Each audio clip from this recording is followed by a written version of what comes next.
Buenos días, profesora, compañeros. Mi compañera Wendy, Erika Palacios, Victoria Zambrano y María Chinchanda, le vamos a hablar sobre el tema estudios de casos sobre la gestión de desastres provocada por tsunamis en Ecuador. Definición y característica. Están asociadas en zonas de subducción, dado que en muchas zonas de subducción se encuentran bordeadas la cuenca del Pacífico. Una vez generado el tsunami, las olas viajan sobre la superficie del océano en todas las direcciones, en forma de anillos concéntricos. Toda onda tiene un efecto orbital que alcanza una profundidad igual a la mitad de su longitud de onda. Así, una ola generada por el viento solo es en grandes tormentas pueden alcanzar unos 300 metros de longitud de onda, lo cual indica que ejercerá efecto hasta 150 metros de profundidad. Ahí tenemos una imagen. Causa de los tsunamis: erupciones volcánicas. Una erupción explosiva submarina o el colapso de un volcán puede desplazar agua y crear un tsunami. Deslizamientos de tierra. Grandes masas de tierras que caen al agua como deslizamientos de laderas o glaciares derrumbándose también pueden generar tsunamis. Impacto de meteoritos. Aunque raro, los meteoritos que caen en el océano pueden producir tsunamis devastadores. Efecto de los tsunamis y la población y el medio ambiente. Efectos inmediatos. La destrucción de infraestructuras, viviendas y redes de transporte en común, además, se producen una gran pérdida de las vidas humanas. Ahí vemos los ejemplos. Efecto a largo plazo. Generan desplazamiento de comunidades, pérdidas de recursos económicos y daños al medio ambiente, como la salinización de tierras agrícolas y la destrucción de ecosistemas costeros, incluyendo manglares y arrecifes de coral.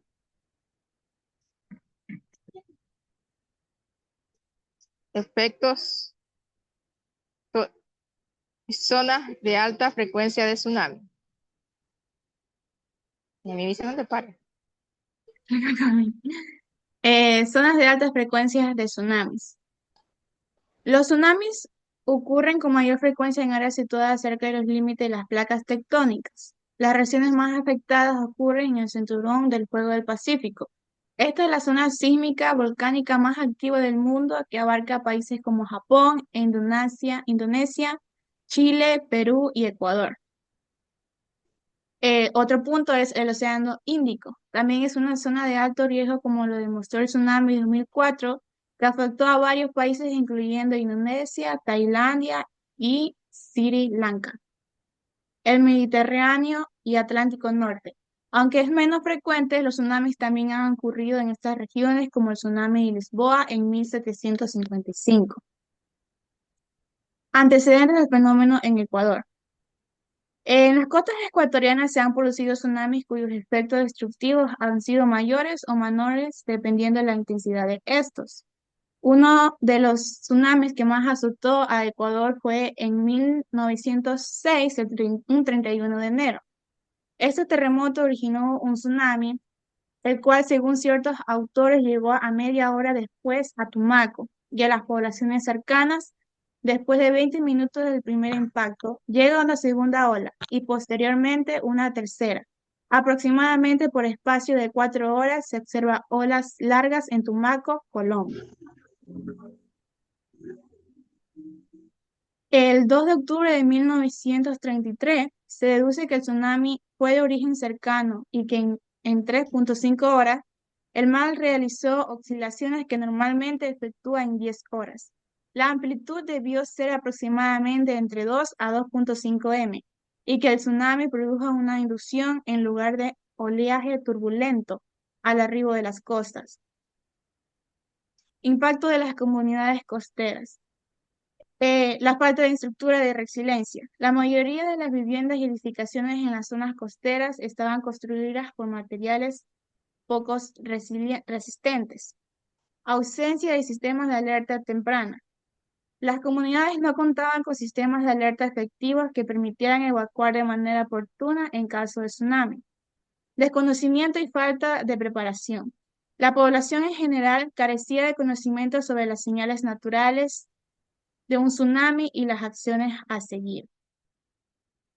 Desconocimiento y falta de preparación. La población en general carecía de conocimiento sobre las señales naturales de un tsunami y las acciones a seguir, lo que resultaba en una respuesta lenta y caótica ante estas amenazas.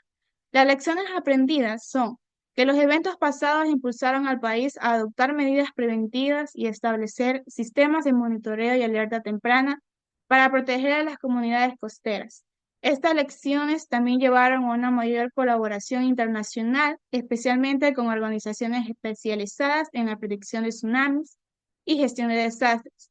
Los antecedentes históricos de los tsunamis en Ecuador han revelado las graves consecuencias de no estar adecuadamente preparados y han sido un catalizador para el desarrollo de estrategias más robustas de gestión de riesgos de desastre.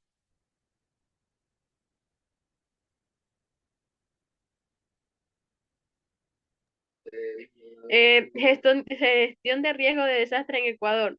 Esta gestión se compone de varias etapas interrelacionadas que buscan minimizar el impacto de los desastres, proteger a la población y facilitar la recuperación rápida de las zonas afectadas.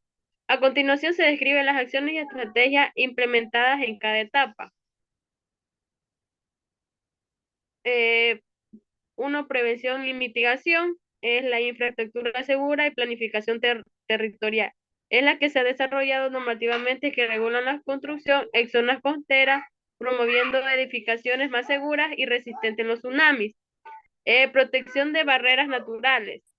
Se han impulsado programas de conservación y reforestación de manglares y otras barreras naturales que ayudan a reducir el impacto de las olas. La evaluación y monitoreo de riesgo es la institución y que monitorea de manera constante las actividades sísmicas y las condiciones oceánicas. Esto permite identificar riesgos potenciales y generar datos cruciales para la planificación de la mitigación.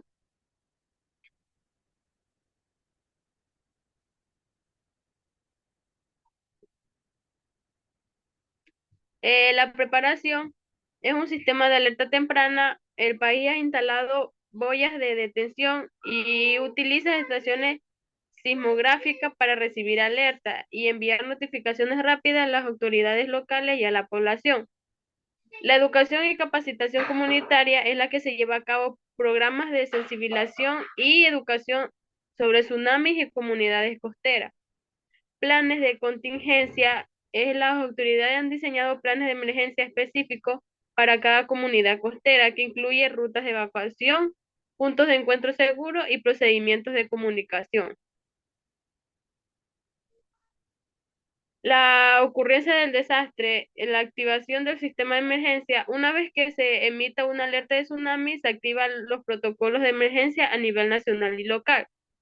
El despliegue de autoridades y equipos de rescate son las Fuerzas Armadas, la Policía Nacional y la Secretaría de Gestión de Riesgo, que se despliegan para asistir en la evacuación, brindar seguridad y gestionar las operaciones de rescate.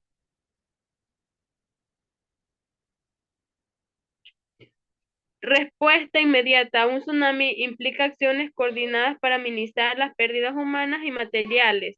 Las medidas incluyen la evacuación de refugios temporales, son las que se evacúan las personas de zonas de riesgo hacia refugios preparados con suministros esenciales como alimentos, aguas y equipos médicos. La atención médica y servicio de emergencia. Se prioriza la atención de los heridos y se establece comunicación constante entre los centros de salud y las autoridades de emergencia para distribuir recursos de manera eficiente.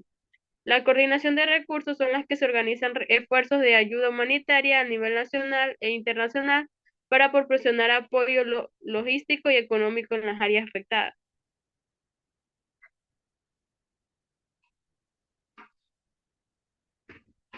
La rehabilitación y recuperación. La fase de rehabilitación y recuperación busca restaurar la normalidad en las comunidades afectadas y sentar la base para la resiliencia futura. La reconstrucción, infraestructura, se reconstruyen viviendas y carreteras, servicios públicos, con un enfoque a la sostenibilidad y la reducción de riesgos futuros. Apoyo psicosocial y económico son los que se ofrece programa de apoyo psicosocial para ayudar a las víctimas a superar el trauma. La evaluación de gestión y mejora continua. Después de cada evento se realiza una evaluación exhaustiva para identificar los puntos fuertes y la deficiencia en la respuesta de desastre.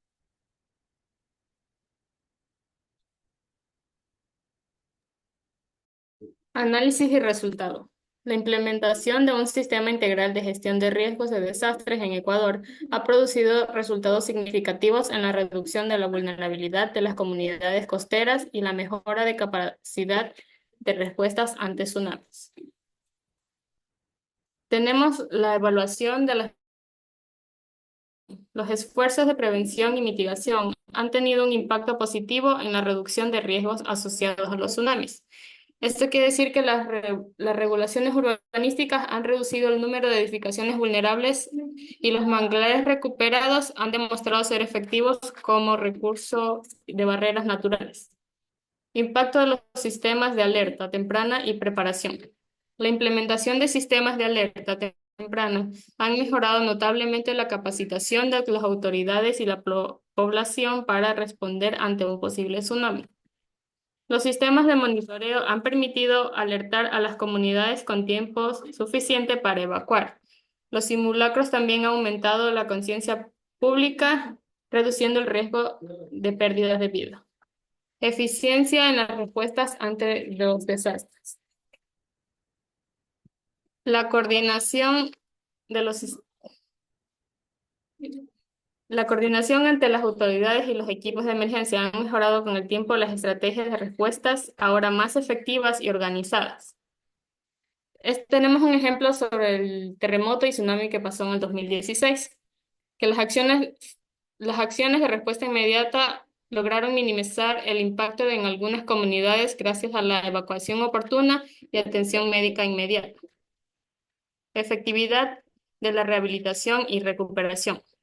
La etapa de la recuperación ha mostrado avances importantes en la reconstrucción de la infraestructura, aunque aún queda trabajo por hacer para garantizar que las comunidades afectadas se vuelvan más resilientes a largo plazo. Se han construido viviendas y servicios básicos con enfoques más seguros y sostenibles. Las inversiones en proyectos de desarrollo económicos han ayudado a las comunidades a recuperarse rápidamente. Resultados generales y la evaluación de impacto. El análisis general muestra que la gestión de riesgos de desastres en Ecuador ha tenido un progreso notable, pero también resalta la necesidad de seguir fortaleciendo capacidades de respuestas y la infraestructura. Los esfuerzos han resultado en una mayor conciencia pública y también disminución de pérdidas humanas. Todavía es fundamental abordar las brechas existentes para garantizar medidas de protección que sean sostenibles y eficaces a largo plazo. Conclusiones y resultados. Ecuador ha avanzado en la gestión de riesgos de desastres frente a los tsunamis, implementando medidas como sistemas de alerta, regulaciones de construcción y educación comunitaria. Pero persisten desafíos relacionados con la infraestructura, la falta de recursos y problemas de coordinación durante las emergencias. Por eso tenemos algunas recomendaciones, que es fortalecer la infraestructura y asegurar el cumplimiento de las normas de construcción en zonas de riesgo. También mejorar y mantener los sistemas de alerta temprana, incluyendo las tecnologías complementarias. Ampliar la educación comunitaria sobre la prevención y respuestas a tsunamis. Optimizar la coordinación logística entre las autoridades y los equipos de emergencia. También fomentar la cooperación internacional para el intercambio de conocimientos y asistencia técnica. Invertir en investigación y monitoreo constante para ajustar las estrategias de prevención. En conclusión, el enfoque integral de Ecuador hacia la gestión de riesgos ha mejorado la seguridad y preparación en comunidades para enfrentar de manera eficiente los desastres futuros. El país debe continuar invirtiendo en tecnología, infraestructura y educación comunitaria, además fomentar la cooperación internacional para el intercambio de mejores resultados en las prácticas de gestión de riesgos. Gracias.